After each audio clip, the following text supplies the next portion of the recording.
আসসালামু আলাইকুম। আপনাদের সামনে আরেকটি নতুন ভিডিও নিয়ে আসলাম। সেটা হচ্ছে ১৯৭২ থেকে ৭৫ সালে বাংলাদেশে ব্যবহৃত ৳১ কয়েন।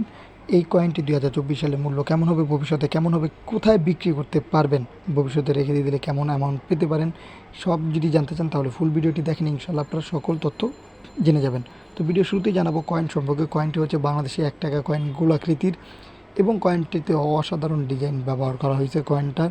এবং কয়েনটা হচ্ছে স্টিলের তৈরি, ৬১০ গ্রাম ওজনের এবং ব্যাস হচ্ছে আপনার ২৫০০ মিলিমিটার। এবং ১৯৯২ সালের কয়েন আছে, ৯৩ সালের আছে, ৯৪ এবং ৯৫ সালেরও এরকম ৳১ কয়েন বাংলাদেশে আছে।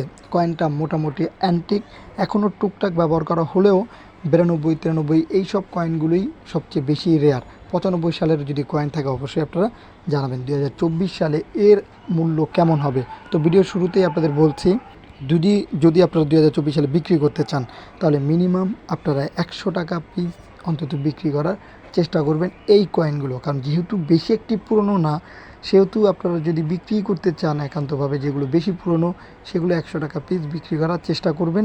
এর নিচে বিক্রি না করে নিজের কাছে রেখে দেন। ভবিষ্যতে যদি এগুলোর দাম যখন বাড়বে তখন হয়তোবা যদি বিক্রি করেন তখন অনেক টাকায় বিক্রি করতে পারবেন। অ্যামাউন্ট হলেও হতে পারে ভবিষ্যতে এই প্রত্যেকটি কয়েনের মূল্য কয়েক হাজার টাকার উপরে। যত বেশি পুরনো হবে, ১০, ২০, ৩০ হাজার বছর পর দেখবেন এগুলোই হবে অ্যান্টিক এবং মূল্যবান সম্পদ।